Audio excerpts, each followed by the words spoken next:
That changed women's rights. The equality that changed everything. Episode 13, when women learned the cost of disagreement. At first, the consequences seemed distant. Someone else received the complaint. Someone else lost their job. Someone else faced legal action. Someone else apologised. Someone else remained silent. Then the pattern became familiar. Women were no longer simply witnessing the consequences, they were calculating them. This episode examines how biological women increasingly recognised that publicly opposing the post-2013 and so on legal framework could carry professional, financial, legal and personal consequences. The law had already been established. Institutions had already adapted. Policies had already been rewritten. The next stage was behavioural. Women began adjusting themselves, not because every objection resulted in legal action, but because the possibility itself became part of everyday decision-making. Questions remained unasked. Comments remained unsent. Meetings became quieter. Conversations became cautious.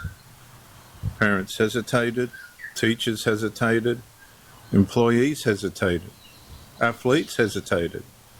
Not because biology had changed, but because the consequences of public defending biological boundaries appeared increasingly significant. Some women continued speaking, others watched what happened to them: complaints, investigations, legal proceedings, professional consequences, financial pressure, public criticism. Each event became another lesson. The legal framework had no longer existed only inside legislation, it had entered behaviour. For many biological women, the greatest consequence was no longer institutional policy, it was self-censorship. The law had shaped more than rules, it had shaped expectations. People learnt which opinions attracted consequences, which questions carried risk, which conversations were safest left unfinished, and over time silence became another form of compliance.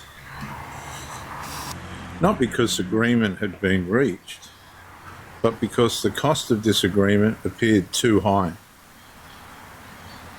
The law did not only influence institutions, it influenced what many biological women believed they could safely say without being punished.